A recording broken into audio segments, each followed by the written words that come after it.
Bonjour à tous. Moi, je suis très heureux d'être ici aujourd'hui. Je suis né dans cette belle ville, Yaoundé, dans une clinique qui s'appelle la clinique Edou. Et c'est pour moi d'abord une immense émotion de revenir dans la ville dans laquelle je suis né, en présence en plus de mon père et ma mère qui sont ici ce matin. Donc, voilà, c'est d'abord une immense émotion. Vous savez, moi, je suis comme vous. J'ai grandi entre Bastos, Etoudi et Coliton. Mais au final, c'est la fierté d'aimer ce pays qui s'appelle le Cameroun qui nous rassemble. Les amis, vous savez, tout petit, j'ai une phrase qui m'a porté et qui me porte jusqu'à aujourd'hui. Je rêve ma vie et je vis mes rêves.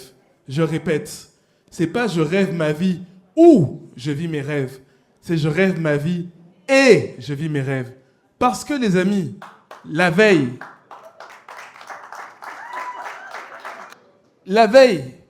vous devez rêver à ce à quoi vous voulez aspirer. Et d'ailleurs, ça me permet de vous dire quelque chose d'essentiel. Si vous avez un rêve et que vous racontez à quelqu'un et que la personne ne rigole pas, c'est que vous n'avez pas rêvé assez fort. Exemple concret, ma mère qui est ici présente, quand j'étais petit, je lui disais, un jour, je rencontrerai des chefs d'État européens et africains. Ma mère m'a répondu, même le maire de Yaoundé, tu n'as pas encore vu.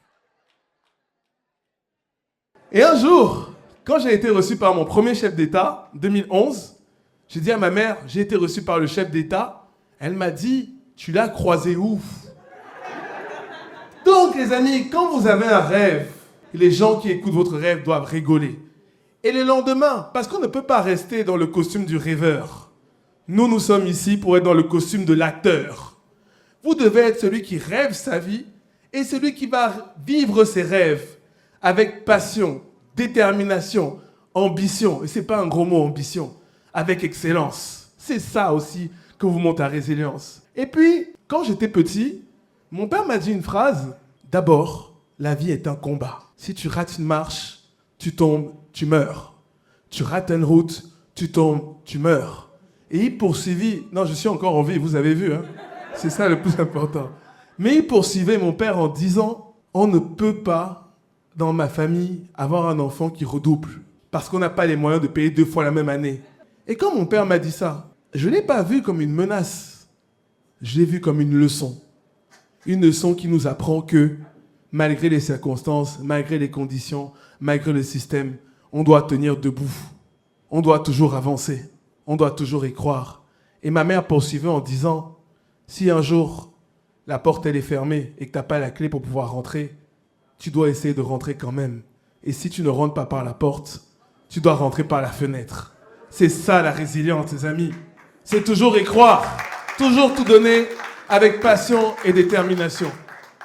Ici, à Yaoundé, dans ce quartier de l'Hippodrome et dans cette ville, nous savons que la résilience n'est pas un concept. La résilience est un fait avéré. C'est un sport qu'on pratique ici au quotidien. Qu'est-ce que c'est que la résilience, les amis? La résilience, c'est d'abord tomber, se relever, marcher, pleurer, tomber, se relever. Ceux qui vous disent qu'ils ont des parcours de réussite sans jamais être tombés, n'ont jamais eu de parcours.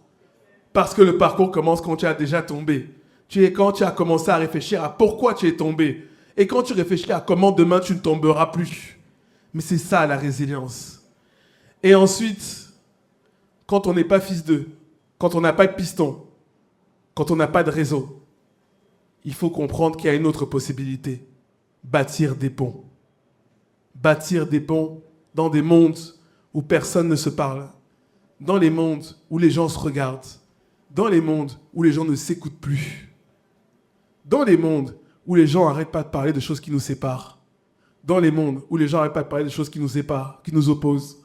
Dans les mondes où les gens n'arrêtent pas de parler de choses qui nous différencient. Peut-être qu'on peut tenter quelque chose avec ce que nous montre ici le TEDx. Nous rassembler sur des choses qui nous différencient. Parce que finalement, la réussite ou l'entrepreneuriat ou la résilience, et M. Rabanda l'a dit tout à l'heure avec beaucoup de talent, ce n'est pas un chemin solitaire, c'est un chemin collectif. N'ayez pas peur de vous entourer de gens qui sont meilleurs que vous. C'est eux qui créent la complémentarité. Vous avez vu, je passe après le brillant saxophone. Je n'ai pas pris sa place, il n'a pas pris ma place. Il a son talent, j'ai mon talent. On additionne les talents et c'est ça la résilience. En 2005, j'ai eu mon bac ici et c'était direction la France. La France, c'est ce qu'on a appris dans le livre. C'était les Champs-Élysées, la Tour Eiffel, le Trocadéro, la ville des Lumières. Mais c'est pas ça que la France. La France, c'est la solitude. La France, c'est quitter mon père et ma mère à 17 ans, à 6000 km de distance. La France, c'est la résilience. La France, c'est le réveil le matin à 8h30, il fait nuit. La France, c'est aller en cours quand il fait moins 2 ou moins 3 degrés, alors qu'ici, quand il fait le plus froid, c'est 18 degrés. La France, c'est un nouveau code, un nouveau système. D'ailleurs, anecdote vraie, nous, on a grandi dans un univers que vous connaissez ici, où nos frères sont nos cousins, où n'importe qui vient à la maison, il peut venir n'importe quand, n'importe où, parce que ma maison est notre maison. Quand je suis en France, mon premier jour à Paris, ma voisine de palier, elle m'avait dit, comme tu es arrivé tout seul et que ta famille est loin, tu viens quand tu veux. Bon, enfant du continent, vous-même vous savez, je suis allé 3 jours de suite. Quand je suis arrivé le 4e jour, elle m'a dit, mais tu peux rentrer. J'ai dit, mais de toute façon, tu as dit que je viens quand je veux. Elle m'a dit, non, attends. En France, quand on dit viens quand tu veux, ça veut dire que d'abord, il faut appeler avant de venir. Ce que des 3 derniers jours, tu n'as déjà pas fait. J'ai dit, ah, d'accord. Elle m'a dit, en plus, quand tu appelles, il faut me demander si je suis d'accord que tu viennes. C'est pas que tu sonnes à ma porte, tu arrives, tu rentres. Vous voyez, la même phrase qui dit viens quand tu veux quand tu es né à Yaoundé et viens quand tu veux quand tu vis à Paris, c'est pas les mêmes codes. La résilience, c'est aussi la capacité de s'adapter aux codes, de s'adapter aux règles pour réussir dans un écosystème qui en réalité n'est pas notre écosystème au départ. J'ai été admis à la Sorbonne. Je me suis battu dans les plus hautes sphères avec un mot que j'aimais beaucoup, qui n'est pas galvaudé aujourd'hui, c'était l'excellence. Parce que je me disais, nos parents se sont battus pour qu'on arrive ici. On doit faire ça pour ne pas les décevoir, mais on doit même réussir à faire mieux que ce que nos parents ont fait. Même si, je précise, en disant ça en Suisse devant mes parents, les enfants ne doivent pas réaliser les rêves que les parents n'ont pas pu atteindre. Non, c'est vrai, parce que là, on parle des métiers d'entrepreneuriat et souvent, je rencontre des parents qui disent « Moi, je veux que mon fils il soit avocat, je veux que mon fils soit médecin. » On a compris que toi, tu rêvais d'être médecin. Mais le talent du fils n'est pas forcément le talent du père ou de la mère. Le fils a son propre talent. Et il faut laisser les enfants voler de leurs propres ailes. Et moi, la chance que j'ai eue, même quand j'étais à l'école, ma mère, le matin, en me réveillant, elle me faisait répéter tous mes cours avant les contrôles. J'arrivais au contrôle, j'étais même déjà prêt. C'est ça aussi la résilience. C'est pour vous dire que la vie, c'est pas le hasard. C'est la préparation, c'est le travail, c'est la rigueur, c'est l'excellence. Pourquoi vous devez croire en vous? Parce que même quand vous arrivez dans un monde dans lequel vous croyez en vous, il y a quelque chose que vous allez voir que vous ne maîtrisez pas. Vous allez rencontrer des gens qui vont vous combattre. Moi, je suis fan de basketball. Un homme qui m'a inspiré, Kobe Bryant, disait que les haters sont les carburants des gens qui réussissent. Vous devez avoir des haters. Ceux qui vous disent qu'ils réussissent sans haters, soit ils ne vous disent pas la vérité, soit ils n'ont pas vraiment réussi. Les gens doivent vous combattre. Donc, dans la route que vous allez vivre, vous allez avoir des gens qui vont vous dire « c'est pas ton temps, c'est pas le moment ». Des gens à qui vous allez raconter vos victoires, qui vont minimiser vos victoires. Des gens à qui vous allez avoir des échecs, qui vont se réduire de vos échecs. Des gens qui vont tenter de vous invisibiliser. Mais pour ça, la résilience nous apprend qu'on doit rester concentré. Il ne faut jamais oublier d'où on vient. C'est parce qu'on sait d'où on vient que l'on sait où on va, que l'on sait où on veut aller demain. Et même quand vous allez avoir des gens dans le chemin qui vous combattent, vous devez rester concentré. La résilience, ses amis, c'est la capacité à résister, la capacité à tenir debout, la capacité à rester droit, la capacité à incarner les valeurs. Mais la résilience, c'est plus que ça. La résilience, c'est la capacité à bâtir des ponts. Bâtir des ponts entre les enfants du continent qui aiment ce continent qui s'appelle l'Afrique et les diasporas qui aiment ce continent qui s'appelle l'Afrique. Bâtir des ponts dans des thématiques. Pas l'agriculture d'un côté, le business d'un côté, la formation d'un côté, la culture d'un côté, le sport d'un côté. La résilience, c'est l'addition entre l'agriculture, la formation, le numérique, le sport. La résilience doit vous permettre de vous dire que dans un univers où vous n'êtes pas fils d'eux, où vous n'avez pas de réseau, où vous n'avez pas de piston, vous êtes vous-même une valeur ajoutée. Vous êtes vous-même un réseau. Vous êtes vous-même une force. Maintenant, la question que vous devez vous poser, c'est comment valoriser ma force. Pour valoriser votre force, il y a un mélange. Vous avez vu? J'ai commencé en vous disant rêver sa vie et vivre ses rêves. Premier mélange. Deuxième mélange, savoir-faire et faire savoir. La communication est un élément important, mais pas une communication dans l'anarchie. Vous avez vu, j'ai bien suivi. Une communication dans une stratégie qui vous permet de vous élever et de valoriser vos talents et votre atout. C'est ça votre valeur ajoutée. Et ce qui fait que vous allez arriver dans un milieu dans lequel il y aura un mot, la compétitivité. Ça ne doit pas vous faire peur. Personne ne peut prendre votre talent. Personne ne peut prendre votre valeur ajoutée. Personne ne peut prendre votre énergie. Il pourrait être des dizaines, des centaines à copier ce que vous font. On préfère toujours l'original à la copie. Donc, quand vous avez votre talent, soyez fiers de ce que vous êtes. Soyez fiers de ce que vous faites. Valorisez vos talents à travers la communication, à travers la promotion de ce que vous savez faire. Et c'est ça la clé. C'est ça que vous devez valoriser. Et moi, j'ai appris dans ce séjour en France que mon talent, c'est bâtir des ponts. Bâtir des ponts dans les univers où les gens ne se parlent plus.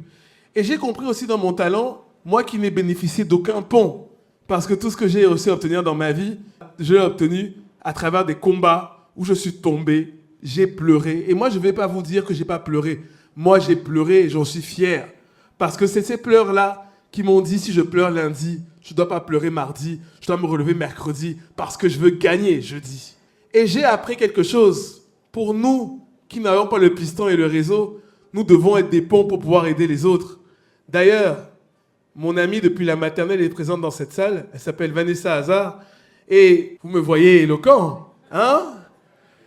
Il paraît que je me débrouille bien. Mais sachez quand même que quand j'étais à la maternelle, même aller demander à la boulangère le pain, c'était un exercice pour moi.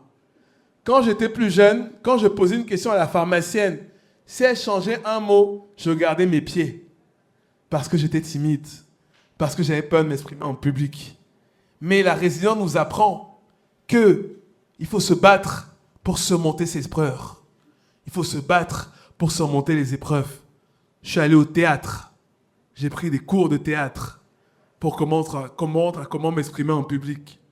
Et c'est à partir de ces cours de théâtre parce que je me suis dit, la société, elle est tellement dure. On nous tend jamais la main. On ne nous donne pas la chance. On ne peut pas venir encore avec des points faibles. Donc, il faut combattre nos points faibles. Spécialisons-nous dans ce dans quoi on est bon et progressons dans ce dans quoi on est moins bon. Et vous voyez aujourd'hui comment je suis éloquent. C'est l'histoire de quelqu'un qui n'arrivait même pas à parler à la boulangère pour demander le pain, qui s'exprime avec autant d'éloquence devant vous aujourd'hui. C'est ça la résilience, les amis. C'est pour vous dire que tout est possible. Je voulais vous dire, pour moi, bâtir des ponts, hein. Vous avez vu, je suis venu ici, pas seulement pour vous raconter ma vie, quoique Adine, je peux un peu raconter ma vie, c'est vous a comme invité, hein. Mais je voulais vous donner une idée essentielle qui était de vous dire que bâtir des ponts aujourd'hui est pour moi un élément essentiel. Et j'ai parlé de Vanessa Hazard tout à l'heure, pourquoi? Parce que maintenant, je retourne dans mon école primaire où j'étais et je passe du temps avec tous les élèves, chaque année, au moins une ou deux fois, dans toutes les classes, pour dire à ces jeunes de ces élèves qui sont mes frères et sœurs, j'étais dans les mêmes bancs qu'eux, j'ai les mêmes profs qu'eux. Si j'ai réussi à m'en sortir, ils peuvent s'en sortir. C'est possible, il faut y croire. Et pour moi, la résilience, c'est si nous, on n'a pas eu de pont. Parce que tout ce qu'on fait aujourd'hui, c'est pas pour nos parents, c'est pas pour nous, c'est pour nos enfants. Si nous, on n'a pas eu de pont, c'est pour permettre aux autres de pouvoir en avoir. C'est ça la transmission. Et c'est pour ça qu'on aide aujourd'hui les jeunes à avoir des stages, à les accompagner sur les alternances, sur l'apprentissage. C'est pour dire que ceux comme nous qui n'ont pas eu de pont doivent aider les autres à avoir des ponts pour s'en sortir. C'est ça la réalité de ce que je vais vous dire aujourd'hui. Et pour moi, bâtir des ponts, ça veut dire qu'aujourd'hui, il faut nous connecter. Je conclurai en vous disant, il y a énormément de talents dans cette salle. Vous avez vu ceux qui sont passés avant moi, les speakers, ils ont été exceptionnels. Vous pouvez les applaudir, hein, parce qu'ils ont été exceptionnels. Et moi, souvent, je vois des gens qui se disent, mais il n'y a pas de talent. Et moi, je dis tout le temps, il y a des talents. Mais il faut des gens aussi qui donnent la possibilité aux gens de pouvoir mettre en avant ces talents. Alors les amis, moi, je veux vous quitter avec 2 mots essentiels. Je veux juste que, même si vous n'avez pas tout écouté, vous reteniez ça. Vous avez les uns et les autres une graine de talent à l'intérieur de vous-même. Le chemin du doute est un chemin qui est un chemin du parcours de la réussite. Il n'y a personne qui réussit sans avoir douté. Vous devez douter. Mais dans ce doute-là, vous devez garder la confiance en vous. Deuxième chose, n'ayez jamais peur de l'échec. Nous sommes tous tombés. Et on ne juge pas les gens parce qu'ils sont tombés. On juge les gens parce qu'ils n'ont pas essayé. Parce que le temps que je vais mettre à te convaincre de croire en moi, c'est du temps que je vais mettre en moins pour aller au bout dans mon projet. Entourez-vous de gens qui croient en vous, comme mes parents croient en moi depuis la première minute jusqu'à aujourd'hui. Entourez-vous de gens qui vous donnent la force, qui vous donnent l'énergie, qui vous donnent le savoir-faire. Et surtout, personne ne prendra votre place parce que vous avez votre talent. Mais ajoutez-y quelque chose, la force, l'audace, la détermination, la passion. Et n'ayez pas peur de ce mot qui s'appelle l'excellence. Je terminerai en vous disant, je vous souhaite énormément, vous l'avez compris, non seulement de rêver votre vie ce soir, quand vous allez dormir après cette journée enrichissante, mais surtout demain, mettez le costume pour réaliser vos rêves avec passion, ambition, détermination et excellence. Merci beaucoup.